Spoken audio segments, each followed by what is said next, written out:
So I guess we can start a little bit later today, 9:30, but I think it's okay because today we are in the last phase of the backprop, and we're just going to go through the code and evaluating it and seeing how we can evaluate it, how we can use it, just like as we did with Hotfield.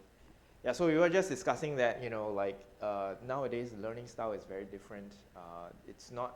Everything is not just from a textbook or from a kind of a fixed set of material. It's more dynamic and in some ways more efficient if people can use their resources smartly.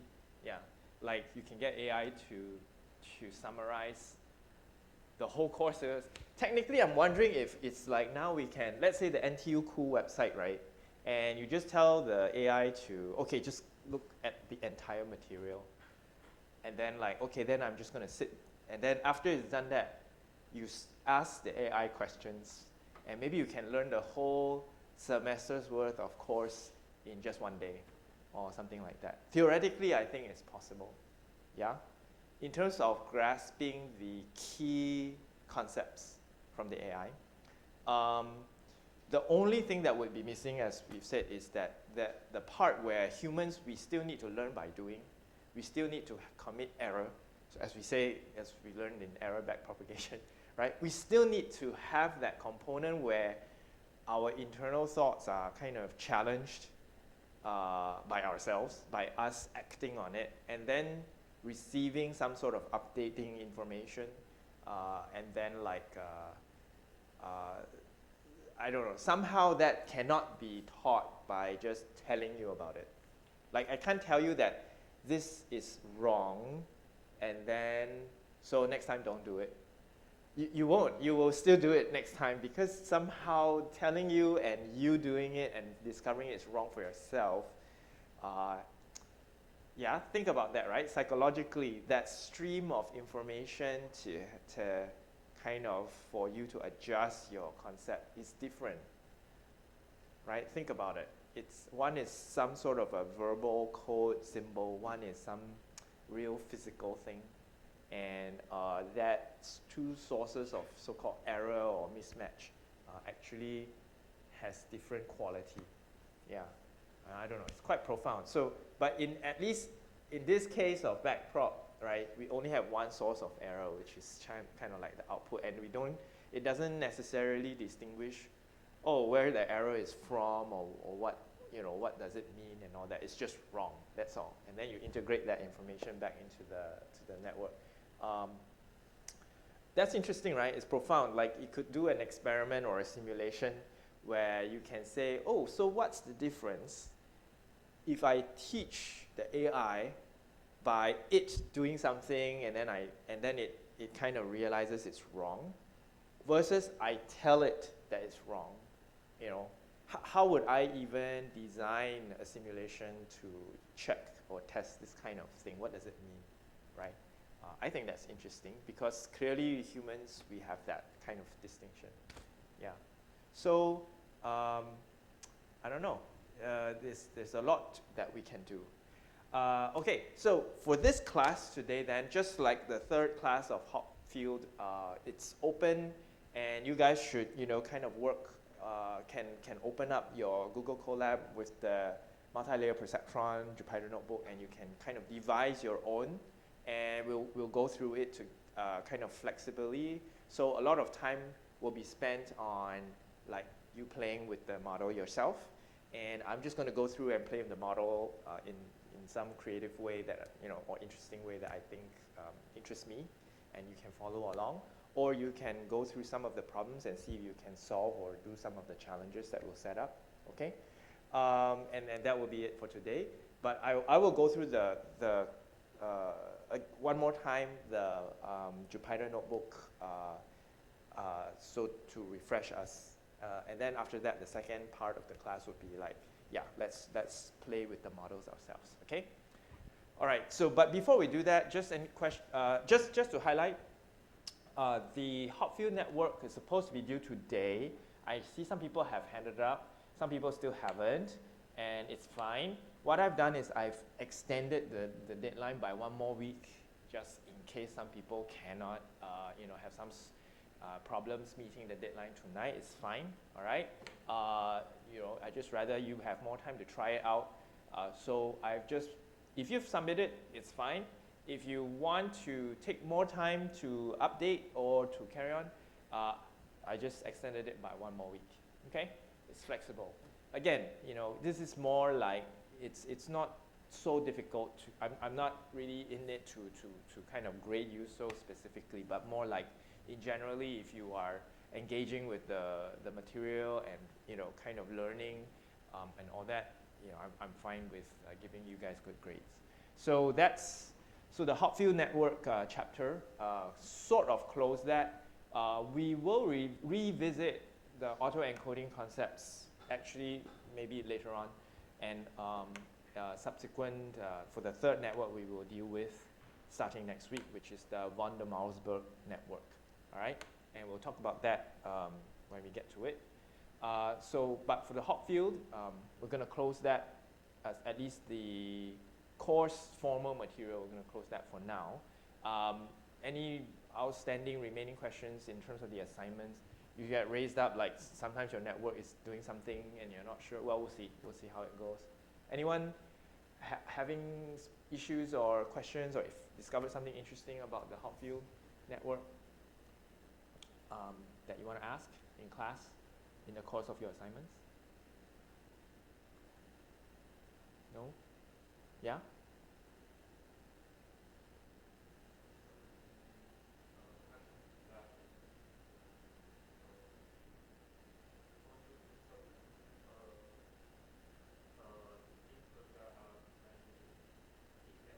Yeah.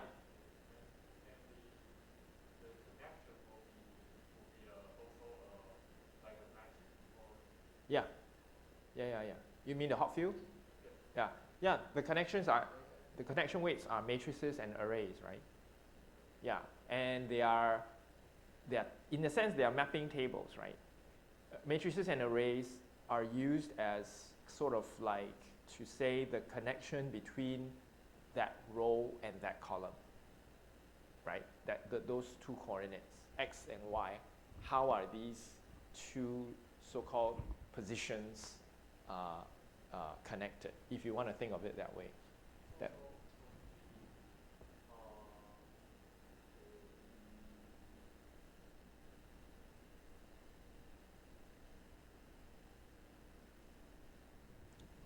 Might help to bring up the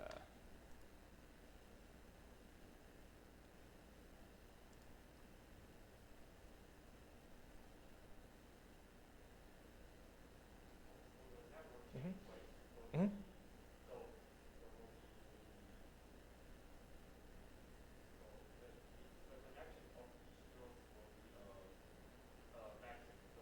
Yeah.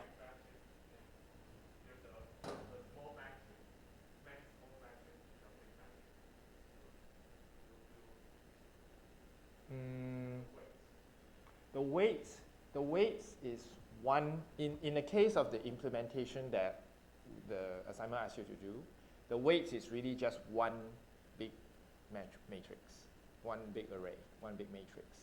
But its content is made up of the dot products of two vectors, essentially, right? If you remember these that famous formula, 2a minus a times 2a minus a minus 1, right? 2a minus 1 times 2a minus 1. That's the Hopfield's instantiation of Hebbian learning. So that's the Hebbian learning function. And the Hebbian learning function is two vectors, the dot product of two vectors, right? Essentially scaled and translated, right? And so that dot product, the result of that dot product is this matrix array.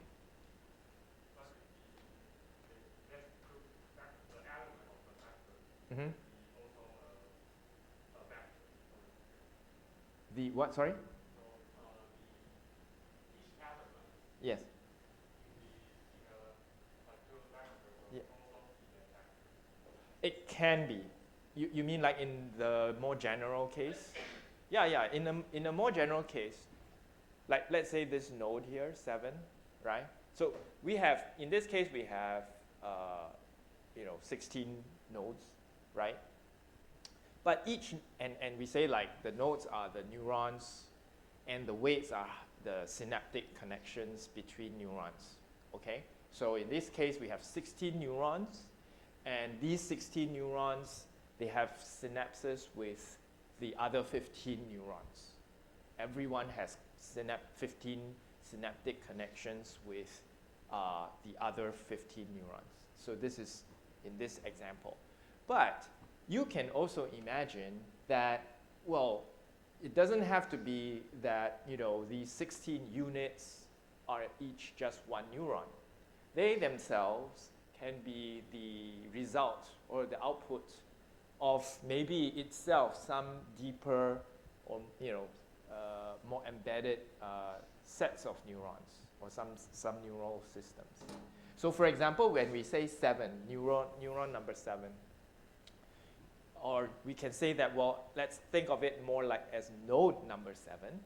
But node number 7 is either on or off, correct?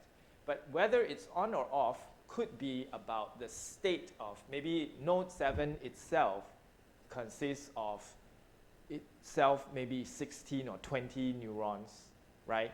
And they are communicating with each other. They have let's say node 7 is made of 20 neurons, and these 20 neurons are connected to each other such that each neuron is connected to 19 other neurons, right?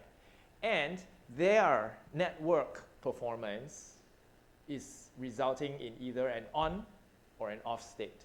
Let's say we categorize, like you have 20 neurons, maybe neurons 1 to 10 and neurons 11 to 20, right? If neurons 1 to 10 are on and 11 to 20 are off, then as a whole, we think of this neuron as on, this neural system as on, right? It's saying to me cat, or it's saying to me mammal, right? This state represents mammal. And then any other state is not mammal, right? So then if you think of it, there's node 7, which could be itself made up of 20 neurons. The pattern of those 20 neurons itself is telling you that it remembered how to distinguish mammals from non-mammals. And so then the result is fed into node 7. And at this higher level, we code node 7 as on or off, as a binary state. So in other words, node 7 is saying the feature for mammals is on or off, right? With respect to maybe the 15 other features that this network is encoding for. You get it? So you get this kind of like, you can use this motif either going up a higher level or going down to more sub-level. Yeah. Mm-hmm.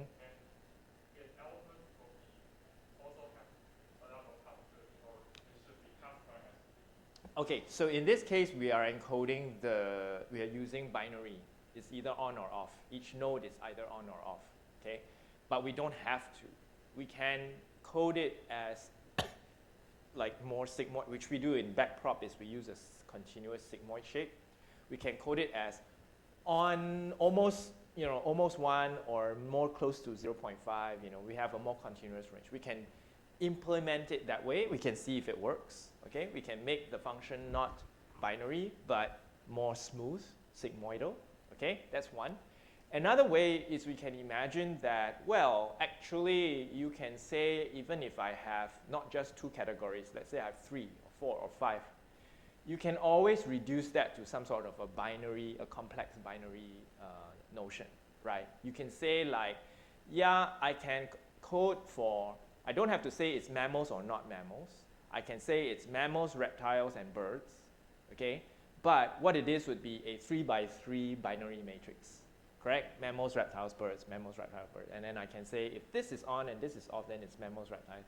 So in other words, I can always reframe any categorization problem that could be more than 2 categories into n categories but then I just have to reframe my binary. I can use binary, that's what I mean. I can always use kind of what we call, what do they call that? I forget what it's called. Delta coding or chronicle product method to split multiple category problem into different hierarchies of binary problems, right? Yeah, we do it all the time actually in linear modeling, correct? We can encode multiple levels of a predictor into many columns of binary states. Yeah, so we can think of things that way.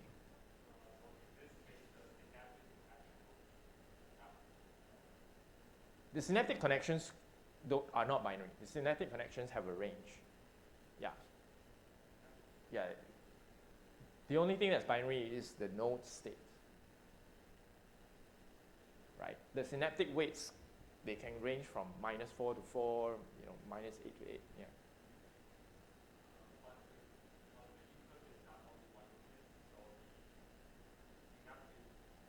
Yes. Correct. Correct.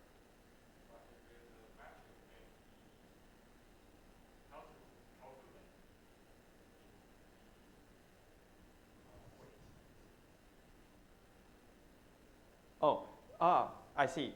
What do you mean like, well, you have to be clear, okay, what you want to encode as your input or output state, okay? Your input and output states will always be vectors in the way that we have framed this problem. For now, yeah. It will not be arrays. It will not be matrices. The weights will be matrices, but the weights are calculated from dot product of vectors, always. And in this framework it is, okay?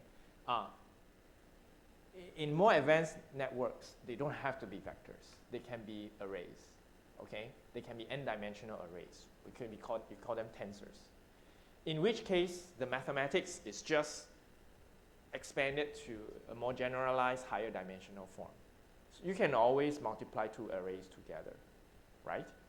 Yeah, and to give you higher order tensors, okay? But what does that mean? Well, it means the same thing. It's just that you have to kind of wrap your brain around like, okay, what's the fundamental basis here? It's not just a single, row of units, but it's got dimensionality now, okay? So for example, one case in point would be the notion of channels, which we haven't talked about it here. We'll talk about it at the end of the more advanced kind of further issues lecture at the end, okay? There's this notion of channels. One example would be, here we say it's binary, a feature is either on or off. However, you can consider a phenomena like color, right? We see color, essentially, maybe we have blue, yellow, and red, okay? Sensitive to blue, green, and red, green, blue, or red, yellow, blue. I mean, it's more complicated than that, but essentially we have 3 channels of colors, right? Located at about the same position in space, okay? So that's sort of not really one vector anymore, isn't it? It's parallel from one location. It's on or off. It's like there's 3 parallel so-called sub-features that are either on or off. So how do I encode that? It becomes, it's not, you can't encode it this way, but it becomes inefficient. So it's more efficient to realize that, wait, there are maybe 3 channels. If we split it to be, this is about whether there's red or no red. So this is a binary red or no red network. I have another network that cares about blue or no blue. And then another network of green or no green. And I put all these 3 networks together, and I can get many dynamics of color. You see how that works? And in that case, you are still encoding vectors for an array each time, but as a whole, it's no longer just a vector. It's you know, more like a matrix of channels of vectors. You can think of it that way. Yeah, but they're still binary. It's just that each array represents different channels of information. Yeah, yeah. So it's really very flexible. It's really more how you want to frame your data table and what your network architecture represents in real life. Yeah. Does that make sense? Okay. Yeah, good that you're thinking about this. Yeah, I mean, in this course, we are dealing with very, very basic principles. These are just binaries, right? But obviously, you can scale up, scale down, you know, and apply it in many, many different situations. I mean, if you want to try it in your assignment and, you know, at the end play with things and then add things and then say what this represents and then see if it makes sense to you, I think that's very interesting. Okay. All right. Any other questions about the hot field?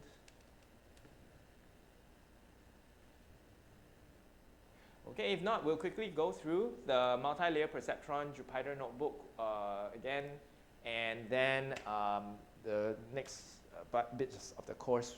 The lecture today will be more like, you know, lab, and then you guys playing with it and seeing what kind of problems you can solve.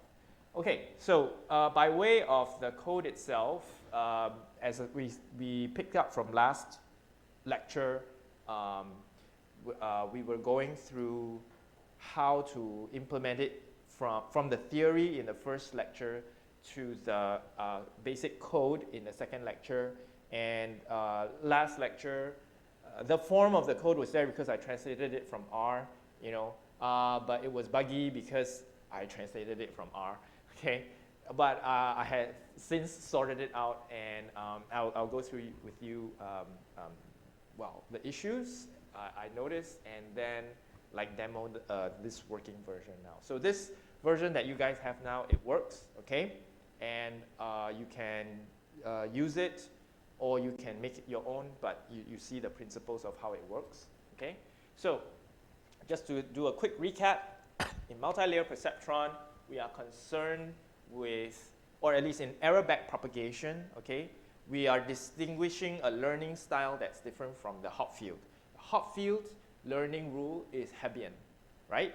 Which by its nature is actually auto-encoding, right? And creates attractor networks. All right, and essentially what the Hebbian learning and the hot field network does is dot products of vectors, okay, of itself, its prior state, and its kind of new input state. Anything that is similar gets augmented. Anything that is different gets suppressed. That's the hot field algorithm. In error backpropagation, the learning is different because we don't learn by multiplying dot products of our previous state with some new input state. We learn by comparing the difference between our output and some desired output. That's fundamentally very different, okay? And using this difference information to kind of update our weights in a backward layer propagation kind of manner, okay? So the fundamental difference between the two learning systems needs to be appreciated. And the other key thing about the backpropagation algorithm is that it can then be applied to a multi-layer perceptron concept. We recall very first few classes, we were dealing with single layer perceptron to solve simple logic problems. And then we hit a kind of a problem where once the logic problem becomes nonlinear, it seems like single layer perceptrons cannot solve it. And so we need multi-layer, okay? And multi-layers can solve it. So multi-layer perceptrons, when you, and if you remember, in the single layer perceptron case, how did you tell the network, what weights to use to solve the logic problem? You guess, isn't it? You were just filling in numbers, or you look at it, and then in your head, you're thinking like, maybe it's this number, maybe it's that number, and you try, and then it worked and it didn't work. You were actually doing some sort of backpropagation, right? but just in your head, okay? So here, what we've done is we've expanded it to multi-layer, and we've sort of formalized and made it into an algorithm that we can compute using a machine rather than having our own brains doing it in a limited and very slow and painful way. Okay, we let the machine do that process instead, which is try out some numbers, and hey, it's wrong, try another number, you know, what numbers to use? Well, let's use the error to guide our thoughts, which is sort of, you can imagine what maybe your thought process was in the single layer case. You tried some initial numbers. Maybe you did, this weight is 0.5, this weight is 0.5. Oh, it seemed like it was too big, so let's use smaller weights or adjust the weights, something like that, right? We were doing it in our heads, and this is just kind of crystallizing it as a computational form, okay? Of course, the question is, even though it seems similar to what we are doing, is it really what we're doing? Well, you know, we can always discuss about that. All right, but so in this notebook, the overview here is that we are implementing a multi-layer perceptron, and the key thing is that it should be able to learn how to map inputs and outputs using backprop. Okay, and essentially the problem is that we want a network, or the challenge is that we want a network that can encode mappings of any input to any output. That's number one. So in other words, not just limited to linear problems. Non-linear problems, it can also do. Okay, so that's one challenge. The other challenge is that, so the second point is that it's non-linear, all right? And this includes that the input and the output don't have to be the same size. You can map a 10 input to a 4 output, or a 4 input to a 10 output, or a 10 to a 10, or a 4 to a 4, however you want, okay? Literally anything, at least within this form of binary vectors, okay, to some form of binary vector output as well, okay? And that the mapping doesn't have to be linear, it can be nonlinear. And critically, we want to see if the loss function, which is comprised of the error, the delta error, which we know from theory what it is, whether this can be used, if we use it, whether the network can learn. And by learning, we mean that it will do a gradient descent where it approaches the ideal state, right, where the error becomes minimum. And just to emphasize that this was another Nobel Prize winning work, okay? Hopfield was one Nobel Prize winning work. This second one is another Nobel Prize winning work by Jeff Hinton, and you can read, you all have it as you're reading. I've also put a link to my Git instantiation of the backprop when I was working with it in graduate school. Okay, so feel free to go there and take a look at that. Essentially, I view the network as basically learning from mistakes, which is what we do, right? Okay, so, but the question is it really what our brains do? And my argument, actually I will argue, I don't think that's what our brain does, okay? I think this is a machine implementation to try to mimic what it seems overtly what our brains do, but I do not think that the way this is structured is what our brains are doing, okay? In fact, fundamentally, I don't think our brains learn from this so-called backpropagation of error at all. I think our brains learn more from the forward propagation, if anything, and propagation more of, not so much of error, but of the auto encode, the auto correlation, okay? So we'll talk about that maybe later on if we have time. So the data table, as always, we define the problem and then we translate that into a sample data table that we want to devise a network to work with, to test. And then if we get it to solve this data table, right, then later on we can expand it. So let's start with the data table. The data table we have here is like this. So this is different from the Hopfield one. Let me pull up the Hopfield data table. Oh, sorry, it's here. Okay, So the previous Hopfield table was, if I have some input, I want it to retrieve some output which is exactly the same, hopefully, given after some perturbation of some new input. So this is the content addressable memory test, right? For multi-layer perceptron backprop, the data table is different, right? Because now we want to say, no, I don't want you to just spit out the exact same thing. I actually want you to spit out something else completely arbitrary, okay? This is a different level of problems, right? So I give it some sets of inputs, and I give it some sets of mapped outputs that are arbitrary. You can see here, well, what pattern is there? Here, even though you can see some sort of a pattern, like this is kind of like a diagonal going down, right? There's no real reason why these two rows should be mapped to this same output, or these two rows are mapped to this same output, or etc. So let's think of a real life example of what this is doing, okay? And why this makes profound sense. When we go back to the binary autoencoder, this makes sense because it is content addressable memory. It is remembering some prior state, even if the cues are degraded later on.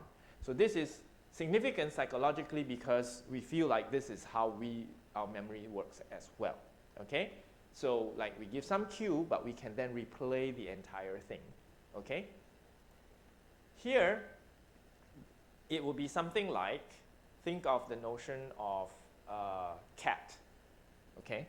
So again, I always like to use animals or categories. So let's say this is like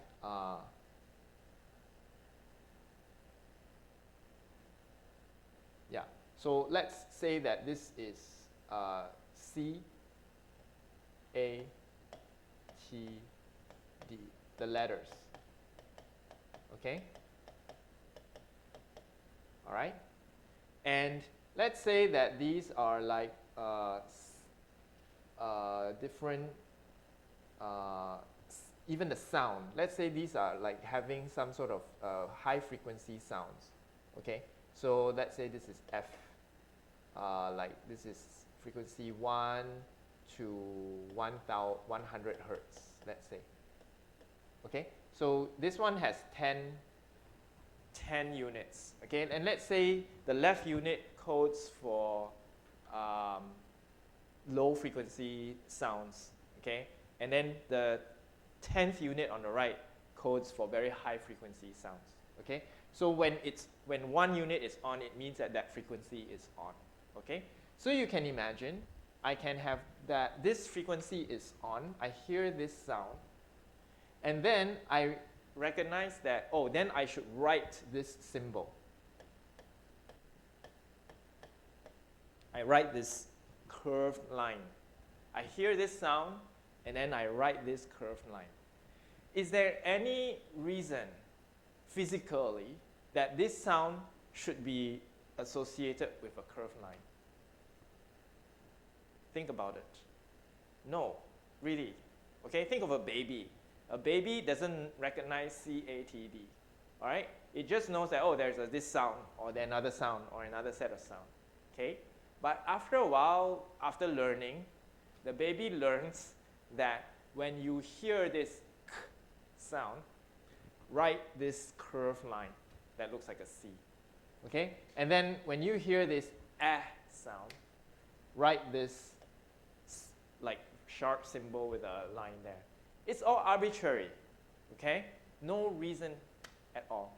Even if you do Chinese, right, or you hear a sound ko, and then you write this squarish-looking character. There is no physical necessity why that sound and that written picture, looks that you need to make this association. So that's what this is. Generate some sort of a weird, non-linear, arbitrary mapping. That is the challenge here.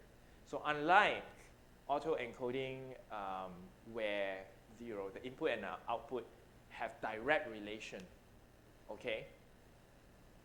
Ironically here is like, no, we actually don't care about the relation, the directness of the relation. Actually, we want the relation to be as arbitrary as possible, okay? Or at least find some regularity amidst the arbitrariness of what we are trying to map, okay? So I like to think of this as reformatting. Okay, so for example, I want to do a CSV into a TXT file, okay, right?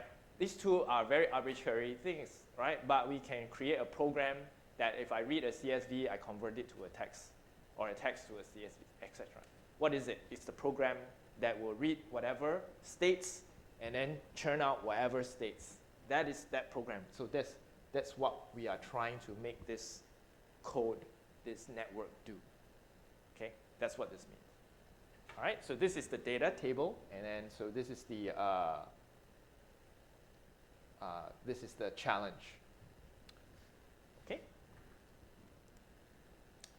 So to do that, let's visualize this data table. I mean, it's trivial, but you know, it'd be helpful to see what we're talking about, because maybe eventually, for the simple case, it makes sense. For the more complex cases, maybe so that we don't need to visualize it, but in the more complex cases, sometimes the visualization helps in the future.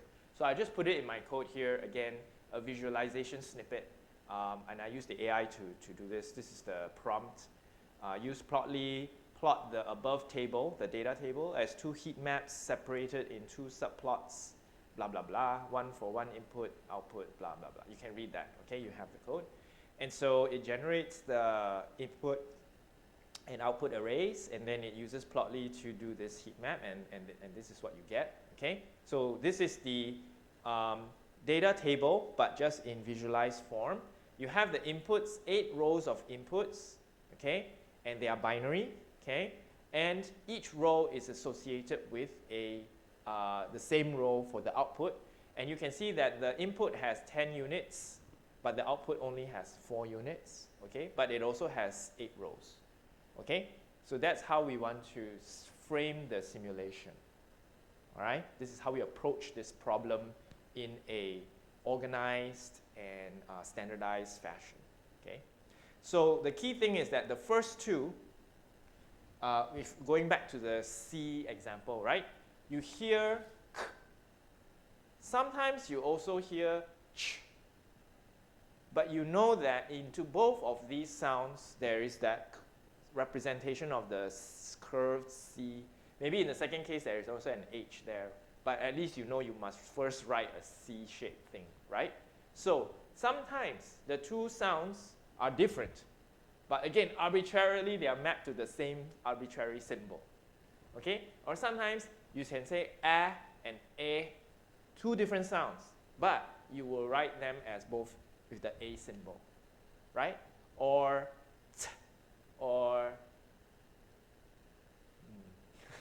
I'm not a linguist, but I know that different ways of saying t, right? You can say t with a like starting like t, or if you say cat at the end, it's different. It's actually different phonologically, but you both write the symbol with a cross-shaped T, right? Okay, so that's what this means. Two different things, but pointing to the same output state, okay? And all arbitrary. So this is what the visualization makes it even more salient for us, right? The first two rows are actually the same with respect to the output 2 rows, okay? And so on and so forth. Okay, and then formally, we present a hypothesis that if we were to have a multi-layer perceptron and we use backpropagation of error, it can learn anything, any input to any output. This is the challenge. This is the hypothesis. Okay, it could be wrong. All right, and therefore we have to do an experiment to see if we are right, our hypothesis is right or wrong. So the aim is to make, in this case, because our data table has 10 input and 4 output, then we make a multi-layer perceptron that has 10 input and produces 4 outputs, and with any architecture of hidden layers. In other words, the hidden layer can be any number of layers, and each layer having different numbers of inputs, okay? And then we make the weights update based on the error. Okay, so this is the aim. So what do we do in simulation 1, this code? First, obviously, we import the modules. Okay, so this is the modules used here are NumPy, SciPy, and PyPlot. The reason why we need the SciPy package is because we are going to implement the sigmoid shape activation function. And as I said before, I find the SciPy natural log exponent E, constant E, easier to use than, or at least having more precision than the NumPy one. Okay. Well, that was way back then. I don't know if they've changed things, but well, I didn't want to mess around with it, so I'm still using the SciPy constant. Okay, so then the first thing is to set up your definition so that you can use it in your models effectively later. And the definition first, we first do the definition for implementing the network, okay? Like how many layers, how many units per layer, and also the activation function, okay? And therefore, and the weights updating function as well. So this is the network setup and the training protocol. So as we talked about last week, this function takes an initial weights, which could be nothing, okay, or can be set of pre-trained weights. It then takes the input set of states that you want it to learn from, and a desired output set of states that you want it to compare its output against, okay? And it takes a units layer array, it's more like a list, okay? Here I've put it's a list, and it's a list because in lists you can put different arrays in lists, in Python lists, and the arrays can be of different sizes. If I were to put set units layer as an array, it requires that all the arrays be the same, of the different layers have the same size, same dimensions. But we know our multi-layer perceptron could be like 10, 4, 8, 8, 4, 4, 10, 5, 6. So every layer is different size. So in order to allow this to do that, we use lists, okay? So this units layer encodes the number of units per layer of the network. And then epochs, it requires this just to have like how long you want it to train, some error threshold that you want to say if the network reaches this, then you regard that it's learned pretty well. And then eta and mu are the learning and rates and momentum respectively. We've talked about that before. Okay, so we initialize some initial parameters. We tell the network what's the input, and then we also tell it how many states or pattern states that we have to learn, and then extract some of the basic information that the code will need later on. And then we initialize the weights with bias units, okay? And we talked about bias units last week. Any questions about bias units? Right? Some people have a hard time understanding what's the point of the bias. But we do, and why the bias is done this way. Okay, so we talked about that last week, but the bias units basically are like the constants or the intercepts in the general linear model.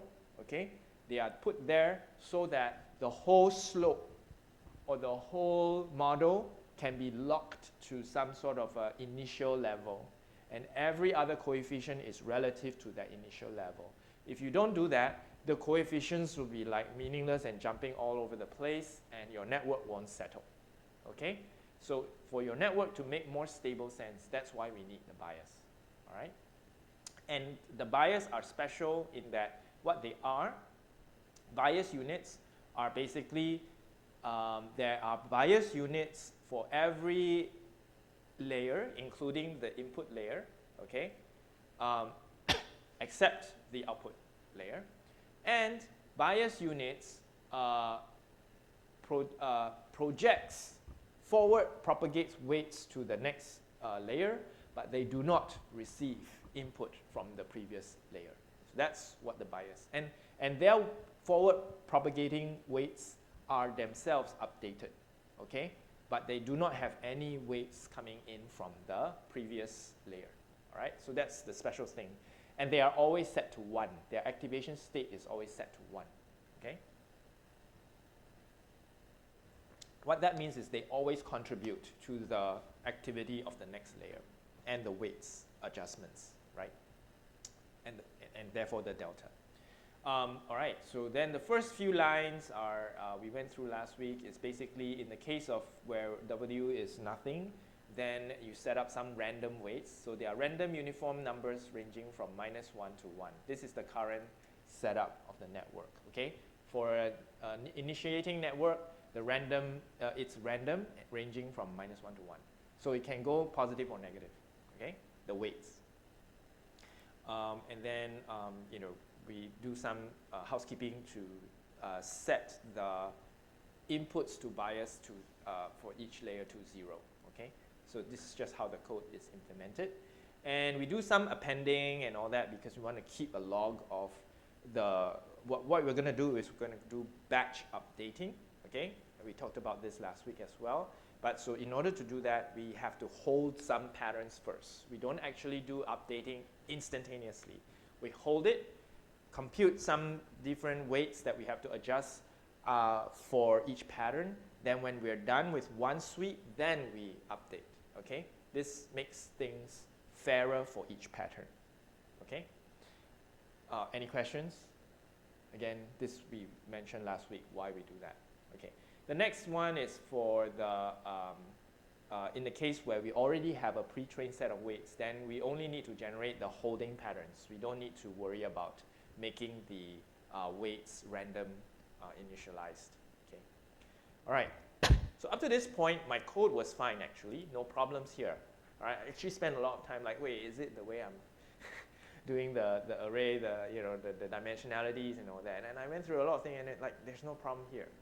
Okay, but the key problem is here, all right? So, you know, when we initialize the weights, then we can start the training. And the training starts by the outermost training loop is how many epochs you want to train for, okay? So for each epoch, as long as the error is still bigger than our threshold error, because if our error is low enough, then we consider the network as trained, right? So, but as long as it's not, then we can keep training until it's reached the number of epochs, okay? So we have two kind of halting mechanisms here, okay? So if that is still, the network still has, you know, notable error, then we're gonna make it do the learning, okay? So it's still not perfect and it still has to learn. Now, we set up some, again, a holding array for the momentum term, which we will add in later, okay? But we have to hold it in first because, again, this is to do with the batch updating approach. So then we start the training for each pattern proper, and this is where the problem occurs, okay? So first, we do feed forward. We take the first input of the input array that we want to learn, and we feed its activity forward in the network, okay? So for each layer, like create the bias unit activation one. Okay, previously we created the bias weights. Now we are creating the bias units proper, okay? So we are setting the bias unit weights to 1, and then we use this to compute the activity of the next input units, and that is using the logistic function, the sigmoid function, sorry, okay? This is what the problem, where the key problem occurred. Previously, I used this function wrongly, okay? The SIMHI special XSpeed exponent net input, or previously it was a big X, okay? So this is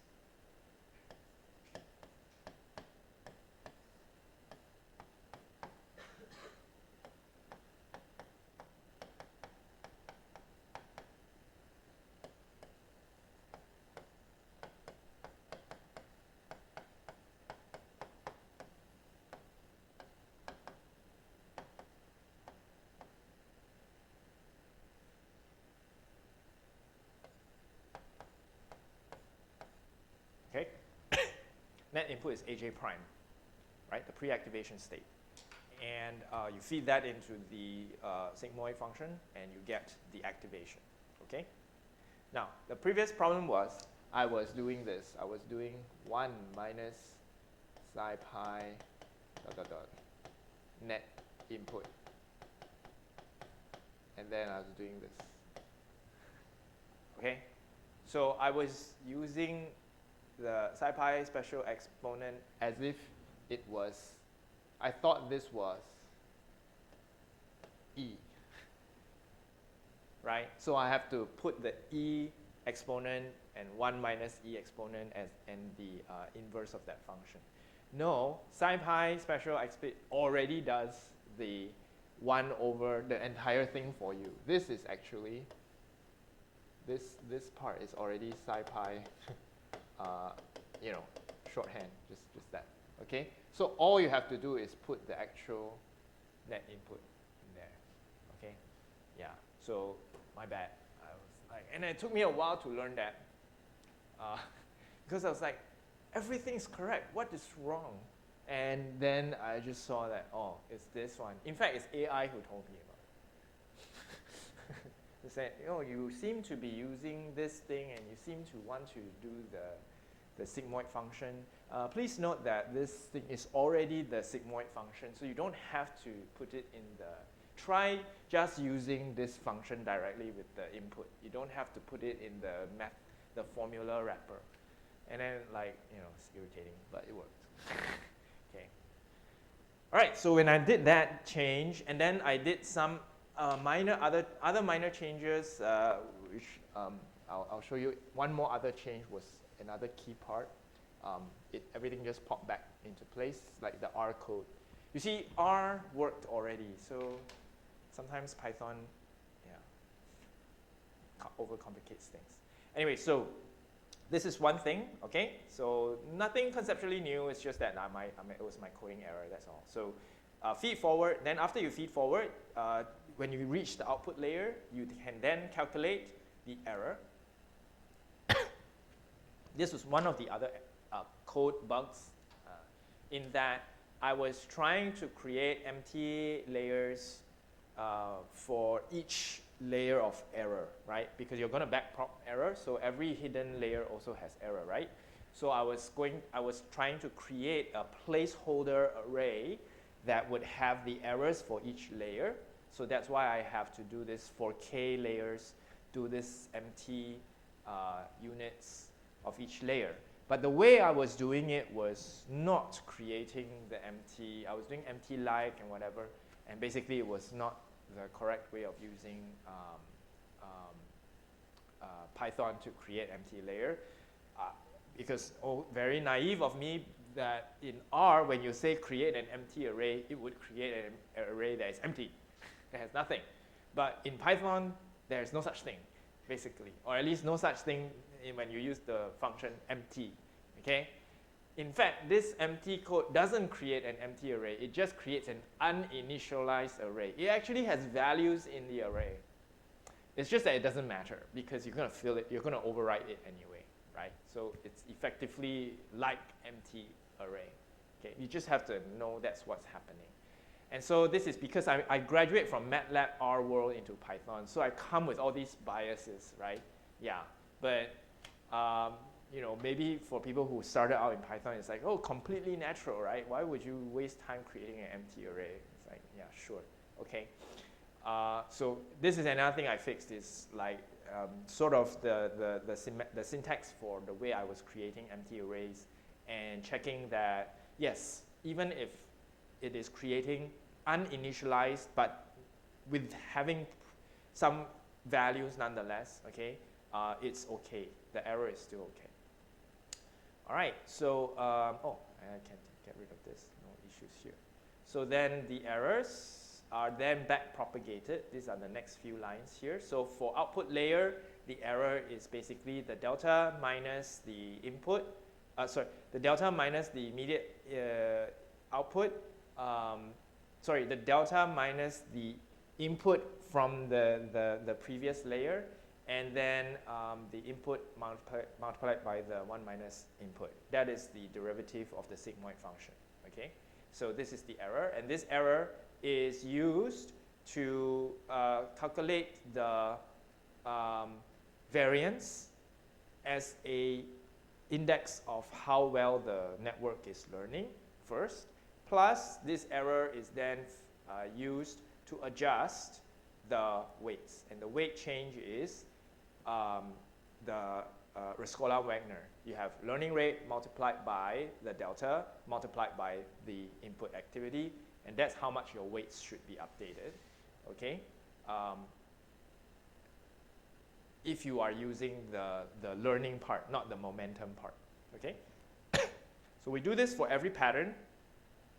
We hold this information first. We don't immediately apply it, right? We just sum it and hold it.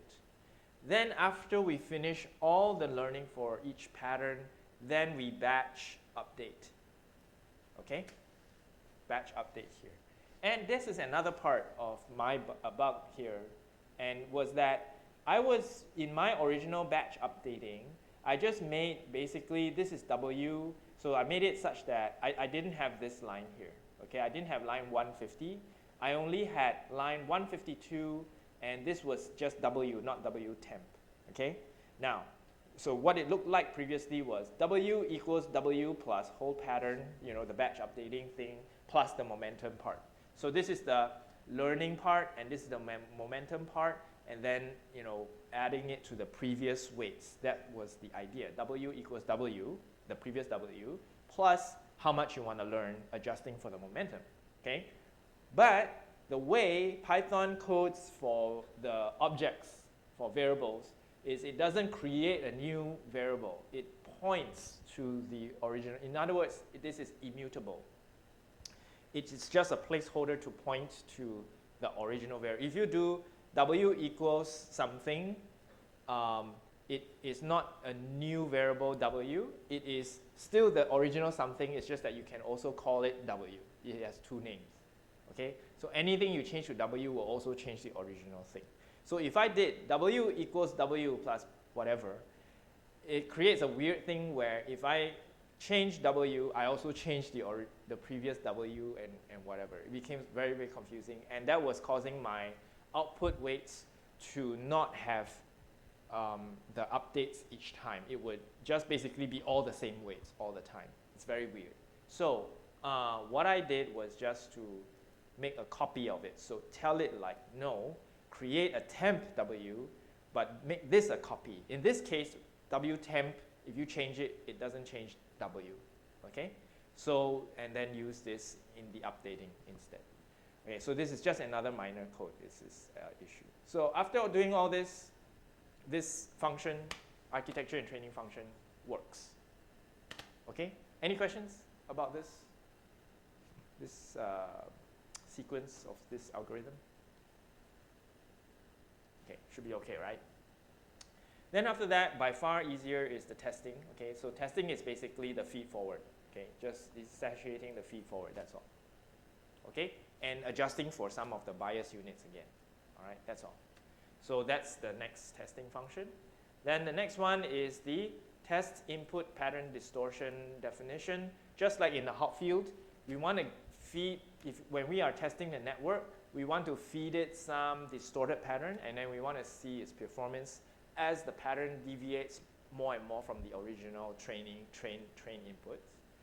And then we want to have a way to plot and visualize the network performance. In this case, we want to plot the error, the total error, which is the pattern error that we had. Okay.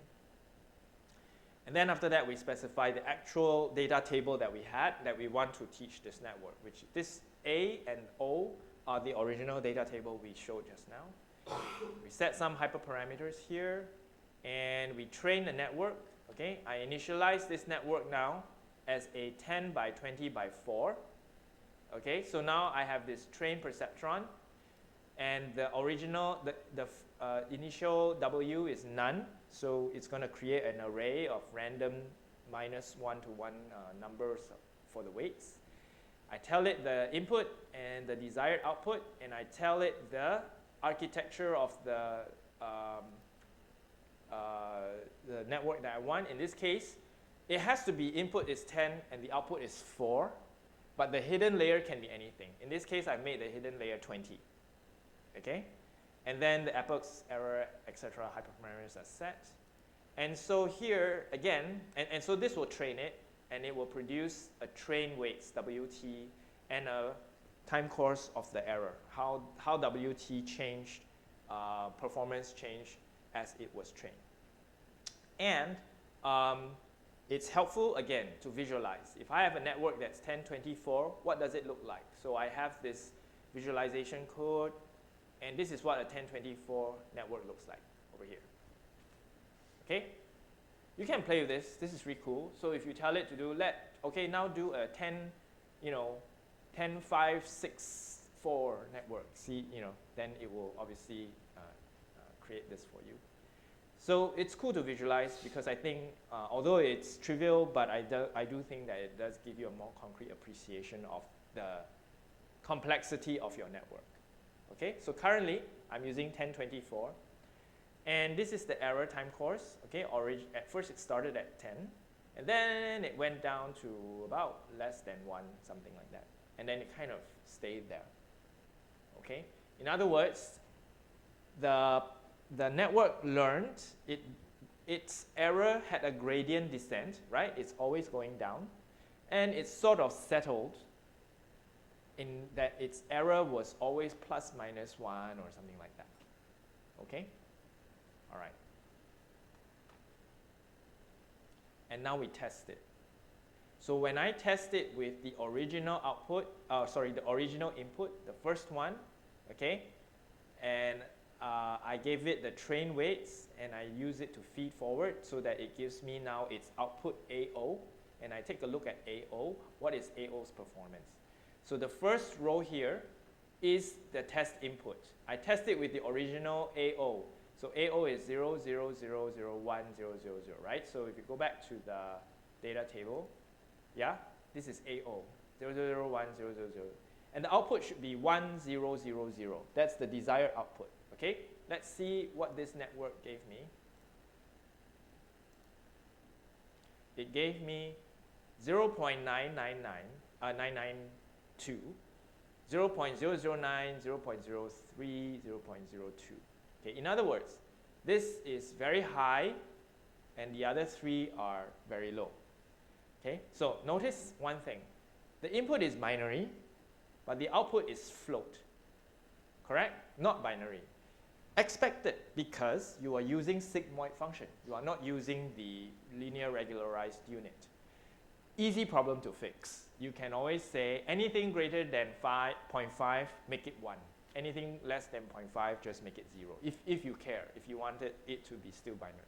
But it doesn't matter, right? I think here we can safely say that in a trivial way, the network does seem to have learned that AO should give you the output for the first one. Okay? And you can test it with different outputs, and the performances will not be perfect, I can tell you that. Okay? So you can try and tweak, and that's where the experiment and simulation comes in.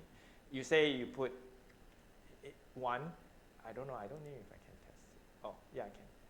Okay, so the next row, it also still learns that it's the same, right?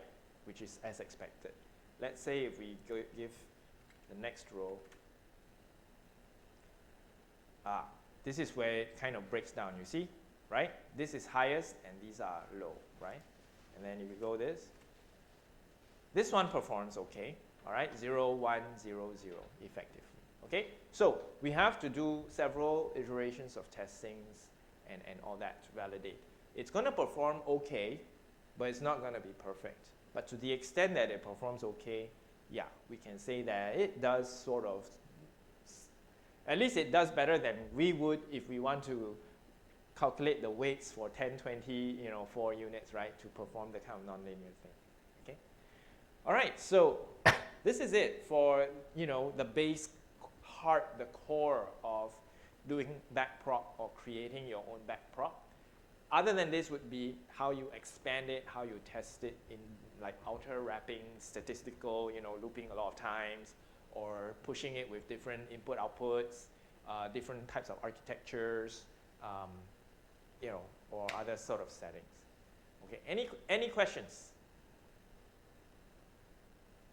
Just to highlight, last week what the network was doing with all the bugs was that all the output was always about 0.5, 0.5, exactly the same levels. Okay, last week that was the error, and that's because of the sigmoid functions and the way my weights were updating. Now that it's fixed, you can see that it is performing like as if there's some intelligence in there. Okay. All right, any questions?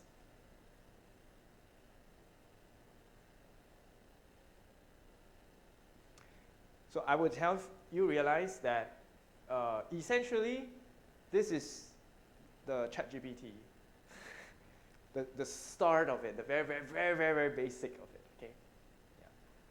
I mean, obviously there's a lot of layers of complexity, but essentially you can make your own simple ChatGPT in this way. Literally, we might be able to. I can cover for you a little bit how, but we will talk more about it later at the end of the course. But if you apply this in the way ChatGPT is used or trained, you will see how this is, in a sense, a very, very simple ChatGPT. Okay, we can talk about that later. But so you can use this code now and start your own company if you have the time. Okay, this is fundamental principle. Yeah, if you don't want to pay money for Google Deep, Gemini or whatever, yeah, train your own. Spend time to make this into something that you took care of, you grew, your baby, and it becomes like a giant, that kind of thing. Yeah. That's how all these simulation and neural networks work. It's really pretty cool. Yeah. Okay, so if no questions, let's take a 10-minute break, and when we come back, we will go into the lab phase where I'll just present with you certain challenges, and then you guys can use the code and play with it on your own. Okay, and we can also talk about I introduced these ideas about how this is sort of like ChatGPT or some other expansions we can do. That's part of the expansion challenges and all that. Okay, all right. So let's take a 10-minute break. See what it's 10:37. Let's come back let's come back at 10:50. That's 15-minute break. Okay, let's come back at 10:50. Okay.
Okay, let's pick up the next part of the course, lecture, and that's to see some other, consider some other applications and things to try or play with, all right? So obviously, if you can implement the above network in your own Jupyter code, you will realize that what I've done is actually assignment to the first part, okay? Essentially, some small part of it. So in other words, if you can just take, just take that code or you just take that approach and expand from it just a little bit, actually you are already doing assignment to the first part for the backprop, okay? And then and as we do now, expanding from it is going to be the rest of assignment 2 as well, okay? So that's basically, hopefully that with these tools, you are equipped to be able to do the assignment. And in doing the assignment, hopefully you are learning about and gaining confidence about that, oh, you can tell other people like, yeah, I also can, know how to code a simple backpropagation network. And you can, okay? And again, realize you do not need TensorFlow, you do not need PyTorch, you do not need any fancy stuff. This is just NumPy and the constant, it's very, very simple math. Okay. So what are some other things to think about? Okay. Before we go to these questions here, just to highlight that after we have trained the network, right, and just now we tested it, right, like, so if we probe it with the fourth input, it generates an output that seems to be the fourth desired output, right? Okay, and it was okay for the first, the second one. Third one is a bit wonky. The fourth one, this one, it seems to be okay. All right. So how do we evaluate the network performance beyond just seeing these weights and then that's it? More formally, we can do things like we can visualize like when we give it the test input, it will forward propagate the activity, right? So we can visualize this trained network. What is the activity state when we feed in this test pattern, okay? And we can also visualize the weights, how the weights look like. Visualizing is great because seeing a bunch of numbers sometimes is very hard for us to interpret, but when we see color, it looks very intuitive.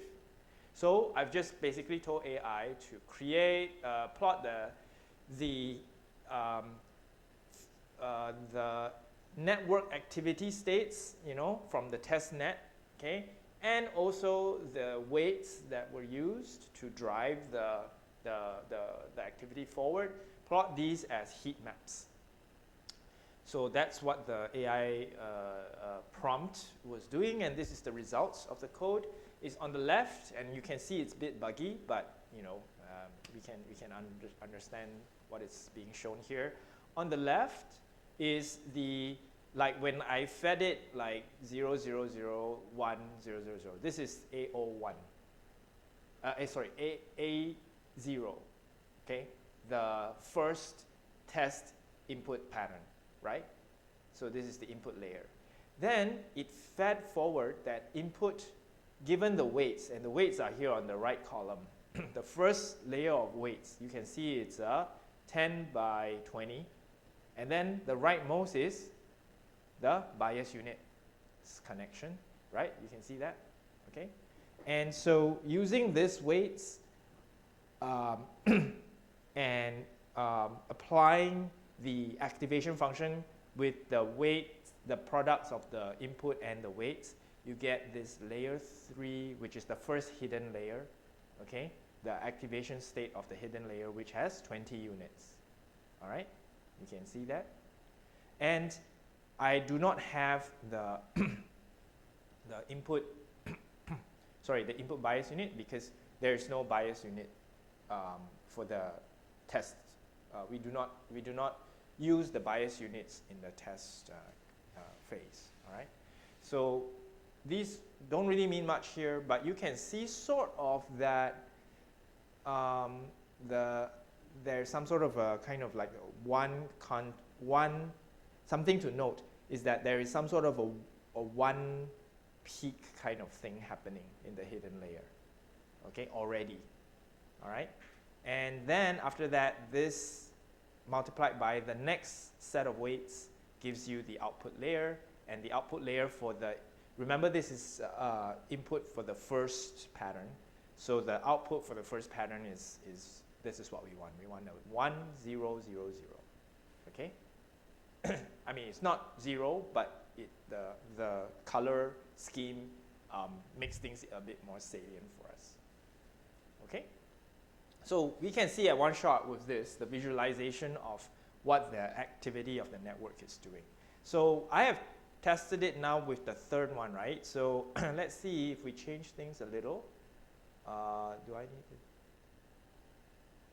Nope, I can just play this and it should, yeah, because now I'm testing it on the fourth pattern, right? 0, 1, 2, 3, right? The fourth pattern, and this is the desired output. And you can see it's a different hidden state, yeah? And the weights are the same, okay? All right. So you can use this kind of code snippet. Again, you can beautify it, you can make it so that it's easy to use, and you can visualize how your network changes as you are trying out different inputs and different training iterations. Okay, so you can use this to sort of visualize your network's state. Another thing you can do is to compute the error variance, which is basically you can't do Hamming distance. Hamming distance is reserved for binary, right? Because it's 1 minus 0 or 0 minus 1, right? But the equivalent of non-binary equivalent of Hamming distance is variance, right? Because Hamming distance is sum of zeros and ones. Well, variance is just the sum of squared deviations, which is sort of continuous Hamming distance. So that's what we want, is the error variance, which is basically the output, actual output minus the desired output, square it, sum it, okay? And in this case, because we know that the output is, this, 0, close to 0, then close to 1, then close to 0, close to 0. The desired output is 0, 1, 0, 0. Therefore, they expect the error variance to be pretty small. Yeah? Okay? So this is one training pass, one testing pass, and we can get these metrics. We can, to make things easier to evaluate, we can then put wrapper looping around, just like with the hot field, right? We can say, do this training, testing, how many times? Each time, store the error variance info, store the output, store the weights, and then we can then perform statistics or like group level tests on it, okay? I imagine you guys can handle that, no problem, all right? All right, so that being said, what are some things we can do? So this is like, we have this framework. I hope you guys get it, okay? So you can use this for your assignment too, and also to ask interesting questions. What are some interesting questions? So for example, if you were to test the network a few times for the different distortion levels, theoretically, the more distorted the test patterns are, the poorer the network will perform, as expected, right? We hope this is the case. So how do we validate it? Well, we do it. We run it, and we try different levels of distortion, and then we validate it by checking the variance. We expect the variance to increase as distortion increases, right? We can plot a correlation plot. As distortion increases, does the variance increase? And then we can see if it behaves as expected, okay? Other things to do would be to try the different hyperparameters. For example, the eta and the mu, okay? Oh, I can add this eta, different levels of eta, mu, different architectures.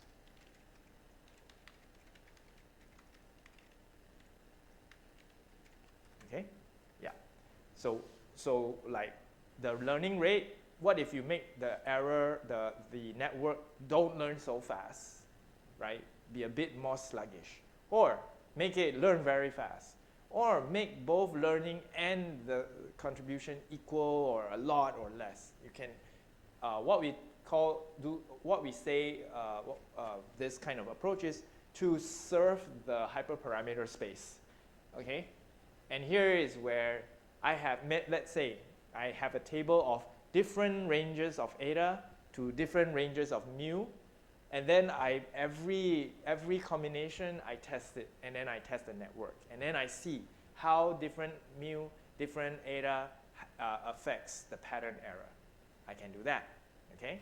And I can also do different architecture of hidden layers. I can say vary the number of hidden layers, vary the number of units per hidden layers, and so I can serve this hyperparameter space. And again, I can plot how does the increasing or decreasing number of layers, or the increasing and decreasing the number of units per layer change my network performance. The only complication there is if we were to change the number of layers with the number of units per layer. Let me visualize this a little bit better. Okay, I can make it such that number of layers, number of units per layer, right? But I won't have, this is assuming then the layers are like always fixed shape. What if I want to do like, right? So in other words, I have 1, 2, 3, 4, 4 layers, but the shapes, the dimensionalities are different. Here, the dimensionalities are all the same. And that's what this kind of plot will give you. But what if I want to do it where it's having shrinking and whatever? Well, I might have another dimension where you know, I don't necessarily sample all of the possible same shapes, as in I can make it such that every other layer the shapes are different or whatever. So I can, again, what this is another channel or another dimensionality to test. That's all. Okay.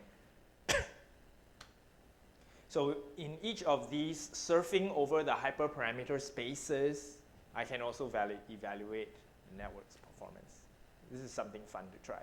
Okay. Here's another fun thing. You can also get the MLP, the multi-layer perceptron, to do autoencoding, can you? How would you do that? Think about it.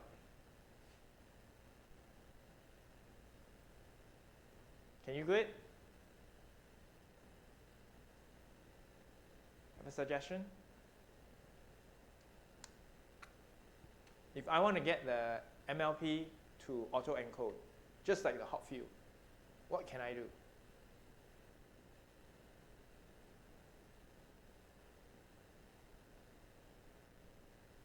Any ideas?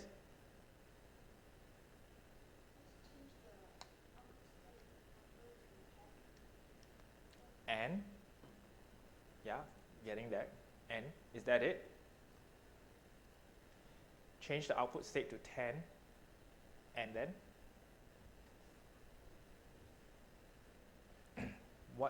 What do I put in the output state? Exactly. Okay? If I make the output state exactly the same as the input state, and I tell the network to learn, like when you see this input, give this output, effectively that is auto-encoding, isn't it? And then I test the distortion pattern. It's the same, right? Isn't it? Like that's what we did for hot field. We defined the hot field network doing auto-encoding as when I give you the input state, make the network become the output state. Obviously, it's implemented in a different way, but mathematically or conceptually, it's the same thing, right? So that if I do it here for the backprop, and I make it do the same, and it performs the same, then I would say it's also auto-encoding, but in a different approach. It auto-encodes by error rather than by Hebbian. Right? So then you can compare, which kind of learning is better for autoencoding? Hebbian way or the arrow way? Okay, think about that.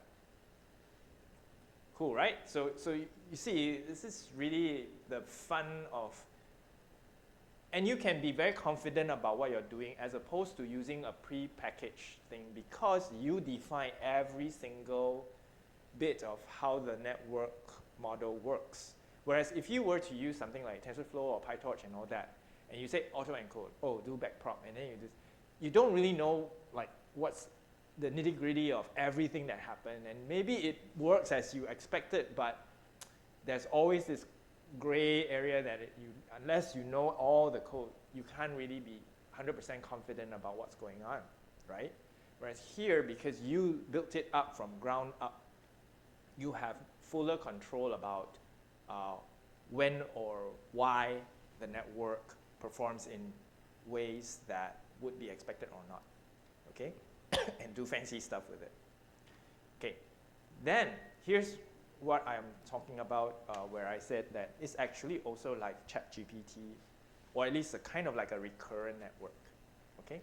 And I'll talk more about this now, but first, you can try it out, like do the auto-encode, right? And then see if it works and all that. I think that's a fun thing to do. In fact, I think one of the assignment 2 questions is to say, try to get it to auto-encode.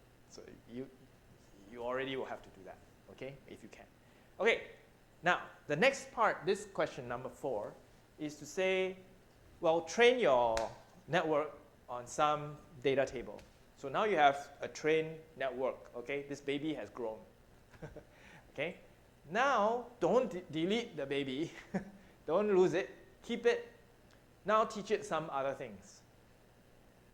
Now see what happens. Does it forget? Okay? Or does it learn the new thing? And in the way that it learned a new thing, did it affect how it learned the old thing? Right? At all. Right? It didn't forget, but what happened, or did it change? Okay? And are there different kinds of new things it can or cannot learn given that what it's learned before? Okay? So I guess I could add it. Okay?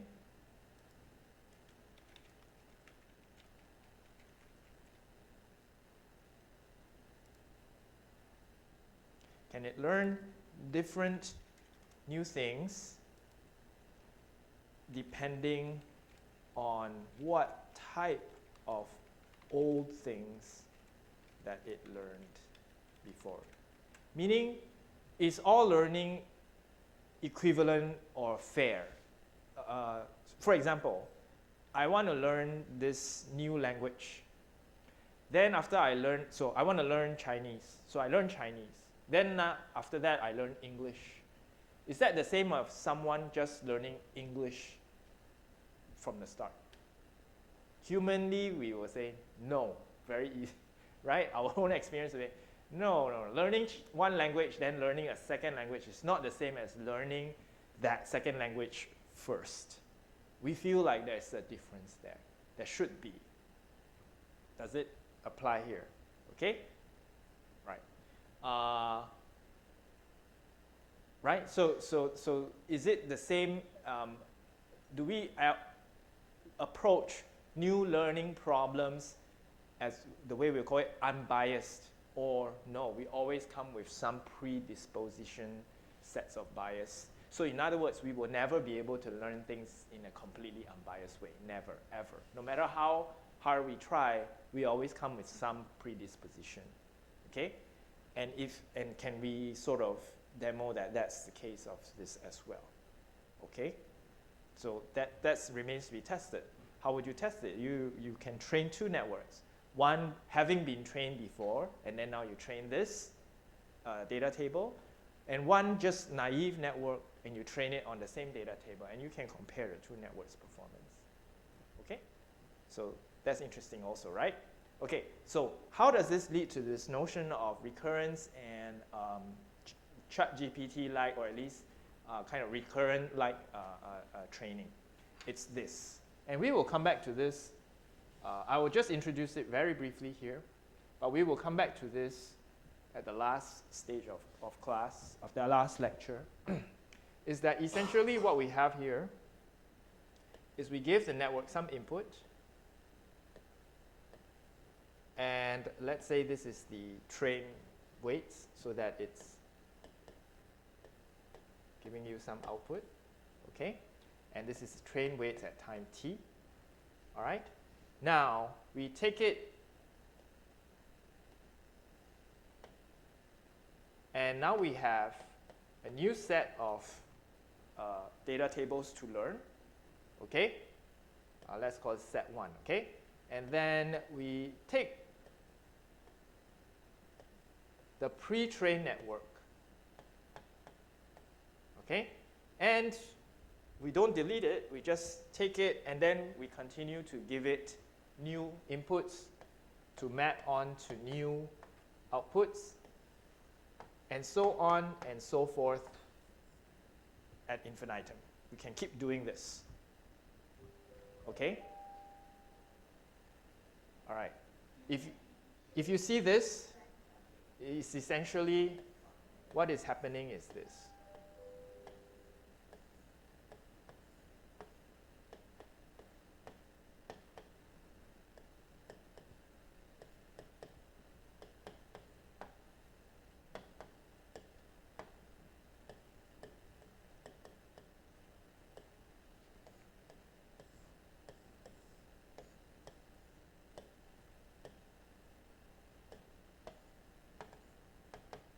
Okay?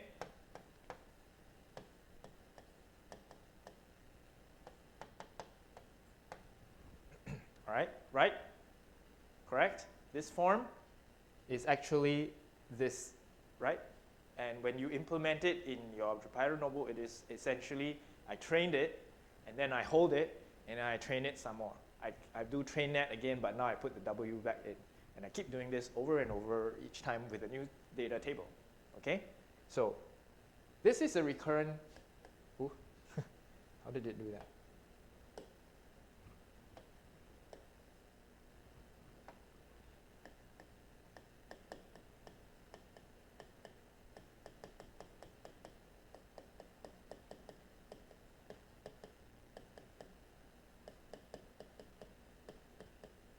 Or R and N, okay?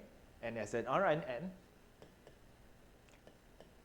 it's sort of like approaching what the LLMs are doing. How so? And again, we will talk more about this in the future, but let's say a simple sentence, okay? Let's say the simple sentence is the boy runs, okay?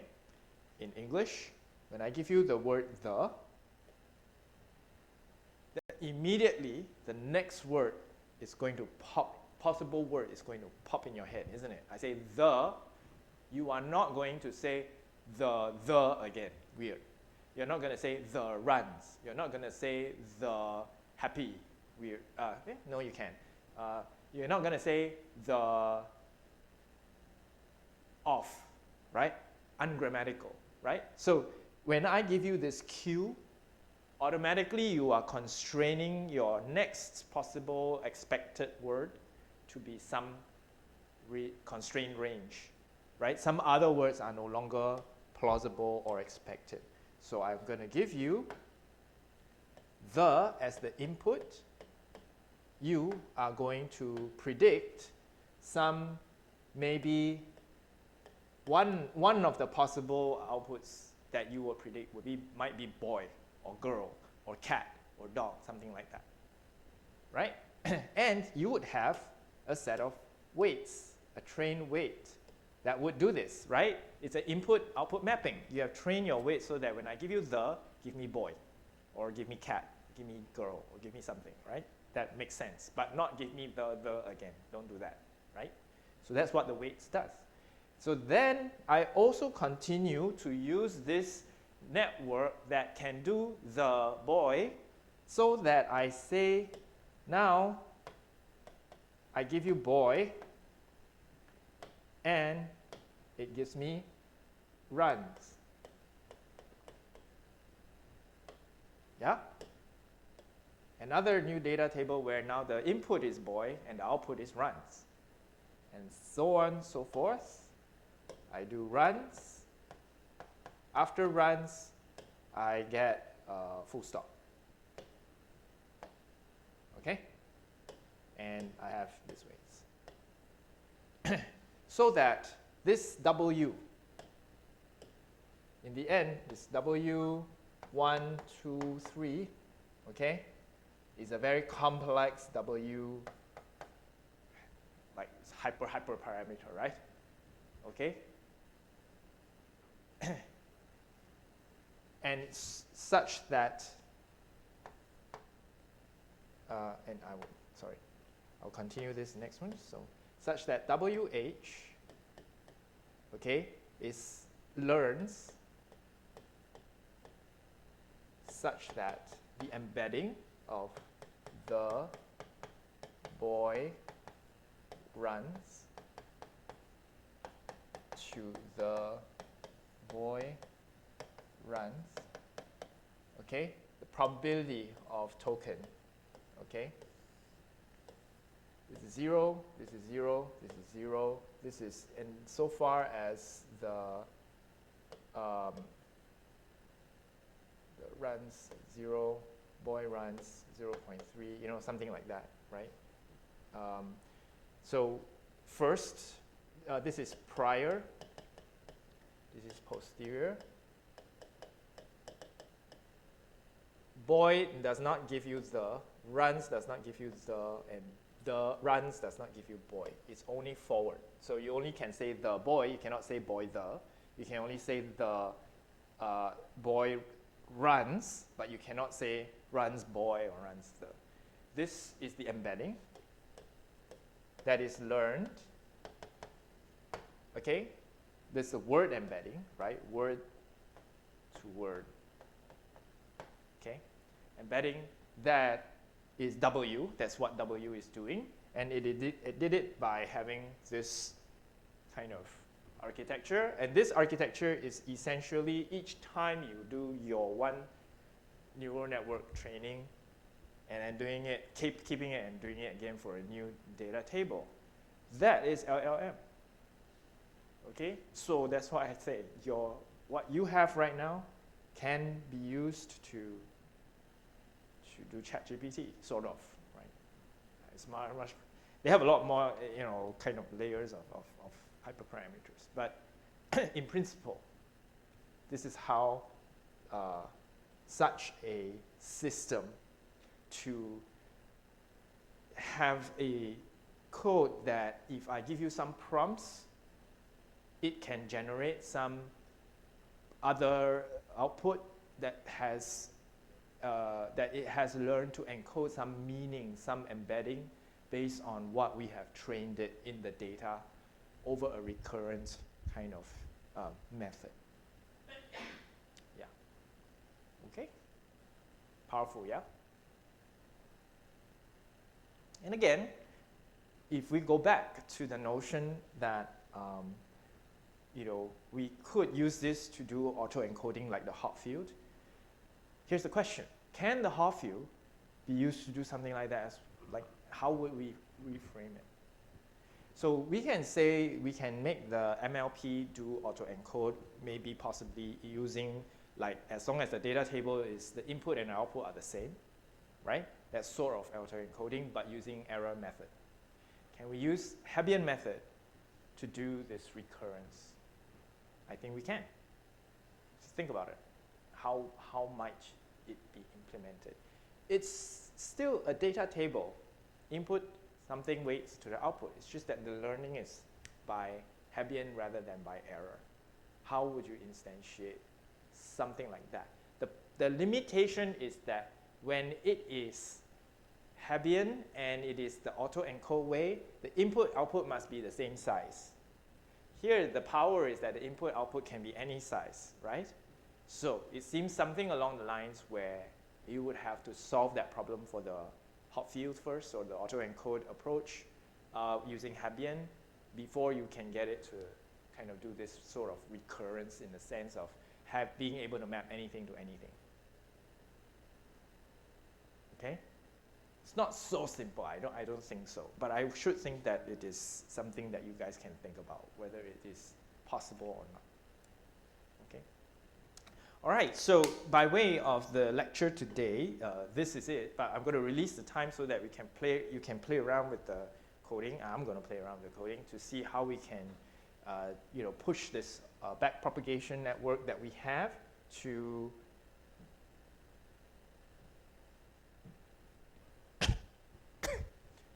to be able to do some fancy stuff. All right. So for example, I've copied some test input output that I want to modify later, and then we'll see how it performs and all that kind of stuff.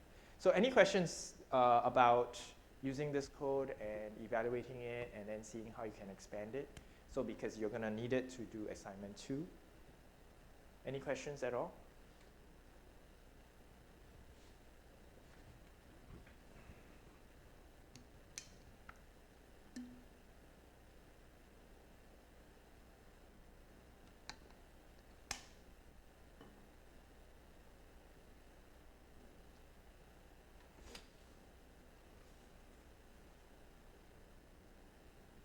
No?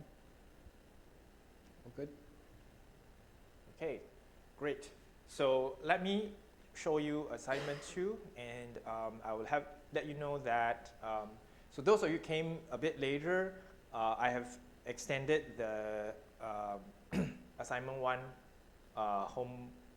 homework to be due next week, okay? Give you guys a bit more time if you need it. Okay, those of you who have submitted, if you want to improve, you can go ahead and update your assignment up through to next week as well. But I'm still going to release assignment 2 today, okay? And assignment 2 has similar format to assignment 1, okay? So if those of you who are not used to doing things like that, because if you've done assignment 1, then the progression to assignment 2 is not that big of a leap, okay? In the sense that it's the same thing. Set up an initial pattern like this, which we've done in class, train it, see how it works, and then there's other ways of doing some testing, compression, generalization, rules, etc. Okay, and then is it autoencoding? There you go. Train the autoencoder. There you go. Yeah. Implement an 838 autoencoder, right? See? Okay, see how you can do that. And then so assignment 2 is now open, and those of you who are ready, you can start working on it. I've set it so that it's due at the end of May, but we'll see if you need more time. Then I'm okay with it. But I believe you should be able to do it in a month or so. Okay. Any questions about the assignment? No? All good? Okay, I just want to get some brief feedback then, now better than later at the end of the course, is whether people think like you are learning how to use the neural network and that you feel like you understand what it's about and you can actually code your own simple neural network. Do you feel that there's a path towards that? Okay, that's the point of this course. Okay, is that it's not so foreign. When people say neural network, you don't feel like, oh, that's just an engineering, like computer coding, computer science thing. I can't do it. You have you can't do it to the scaling at that level, but the fundamental, you feel like you can do it, and you can code it, and you can use it to do some basic, simple problems. And why you do these problems makes sense to you psychologically and biologically as well. Okay. Anywhere aspects of the course where you want me to change the content or style or more detail or spend more time, you should let me know now at the middle, then at the end, because at the end it's too late for you. Or if this is fine, we can keep it and it's fine, right? Okay. I say this now because after the backprop, which is next week, we will start the von der Mausburg network, okay? Von der Mausburg network is a completely different monster from both backprop and hot field, because it's dealing with a different problem, but also a neural network problem, okay? So I think that's why we do these three networks, because I think they give you an appreciation of the breadth of three big classes of fundamental issues, really, okay? And then all the other things I think that people deal with nowadays are really some sort of have their heart at this three core different problems. So the von der Mausburg is a very different monster. It doesn't really talk about learning rule or well, sort of architecture, but not really in the same sense, or updating rule, okay? That's learning rule or activation function, sorry, okay? It's not really about that per se, but it's about some spatial temporal information that exists in the world, like how it actually integrates something beyond just what we are been playing with, some basic binary stuff. Okay, and what it means is because it's interested in visual retinotopy, okay? And therefore, position, space, geometry, all matter. Whereas here, it doesn't seem to care about anything about, oh yeah, can have how many units or whatever, and then this represents memory, this represents symbols and all that. In von der Mausburg, there is no arbitrariness. This is physically this location, and this is physically this location. You can't say, no, it can be anything and all that. I just have to have some concept mapping. No, there's no concept mapping. It's actually very concrete and direct, okay? So therefore, the approach in von der Mausburg and the issues there are quite fundamentally different. And the coding problem is not really the coding of the network itself, but more about how you format or convert the physical information into something that the network can digest, that you can use to train the network. So in a sense, it's no more about the network itself. The network is, in a sense, trivial. I mean, there's some interesting thing also, but the difficult part is the translation or the creating of a code that represents, that can format the physical information you want into a form that makes sense to the code while still maintaining the the spatial information that you want, okay? So by that token, you will see the von der Mausburg network is, well, we talked about RNN.